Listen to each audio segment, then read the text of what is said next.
భజన ఎవరు గొప్ప, దేనికి గొప్ప? ఎట్టకేలకు ఫీజ్ రింబర్స్మెంట్ నిధులు విడుదల. ఇచ్చింది కూడా అరకొర నిధులే. బీసీవై పార్టీ ఒత్తిడితో విడుదలవుతున్న ఫండ్స్, దానిపై డప్పు కొడుతున్న టీడీపీ బ్యాచ్. భజన రాయుళ్లు మళ్లీ బయలుదేరారు. 2 రోజులుగా నారా లోకేష్ పై భజన పతాక స్థాయికి పెరిగిపోయింది. ఇంత హడావుడికి కారణం ఎక్స్ వేదికగా ఆయన పోస్టు చేసిన ఒక్క మెసేజ్. విద్యార్థులకు శుభవార్త, ఫీజ్ రియంబర్స్మెంట్ నిధులు విడుదల. ఇది ఆ మెసేజ్ సారాంశం. చూసారా, మా లోకేష్ ది ఎంత సింప్లిసిటీనో అని ఆకాశానికి ఎత్తేస్తున్నారు. అదే వైసీపీ అధికారంలో ఉంటే పేపర్ ఫస్ట్ పేజీలో ఫుల్ పేజీ నిండా ప్రకటనలు ఇచ్చేవారు. నారా లోకేష్ కాబట్టే అంత సింప్లిసిటీ అని తెగ మురిసిపోతున్నారు. తీరా ఎంత విడుదల చేశారా అని చూస్తే 1198 కోట్ల రూపాయలు. నిజానికి ఫీజ్ రింబర్స్మెంట్ బకాయిలు భారీగా పేరుకుపోయాయి. ఈ బకాయిలే 6300 కోట్లు. దీనికి అదనంగా 2200 కోట్ల రూపాయలు హాస్టల్ మెయింటెనెన్స్ ఛార్జీలు కూడా ఇవ్వాల్సి ఉంది. అంటే మొత్తంగా 8500 కోట్ల రూపాయల బకాయి.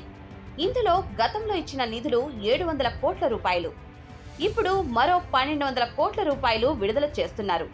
అంటే ఇచ్చింది పిసరంతా, చెప్పుకునేది ఘనంగా. దీనికే తెగ డప్పు కొడుతున్నారు. నిజానికి ఫీజు రింబర్స్మెంట్ బకాయిలను సకాలంలో విడుదల చేయకపోవడం వల్ల విద్యార్థులు నానా కష్టాలు పడుతున్నారు. ఎగ్జామ్ హాల్ టికెట్లు ఇవ్వనంటున్నారు, పరీక్షలు రాయనివ్వబోం అంటున్నారు, సర్టిఫికెట్లు ఇవ్వమని బెదిరిస్తున్నారు. కొన్ని చోట్ల ప్రాక్టికల్ ఎగ్జామ్స్ కూడా రాయనిచ్చే పరిస్థితి లేదు. విజయవాడ ఎనికేపాడులో ఉన్న Vijaya institute of pharmaceutical science for women కాలేజీలో ఫీజు పెండింగ్ ఉందనే కారణంతో రీసెర్చ్ రివ్యూ మీటింగ్ కు అనుమతించలేదు. ప్రభుత్వం చెల్లించాల్సిన బకాయిలకు విద్యార్థులను ఇబ్బంది పెడుతున్నాయి యాజమాన్యాలు. దీంతో ఇంకెప్పుడు ఫీజు రింబర్స్మెంట్ విడుదల చేస్తారని గట్టిగా ప్రశ్నిస్తూ వస్తుంది బీసీవై పార్టీ. విద్యార్థుల తల్లిదండ్రులు తమ ఆవేదనను బీసీవై పార్టీ నాయకులకు చెప్పుకున్నారు కూడా. దీంతో ప్రభుత్వంపై ఒత్తిడి పెరిగింది. ప్రస్తుతానికి 1200 కోట్లు విడుదల చేసేందుకు ఒప్పుకుంది. అసలు నారా లోకేష్ కు రెడ్ బుక్ పై ఉన్న శ్రద్ధ విద్యార్థులపై ఉండదేమో.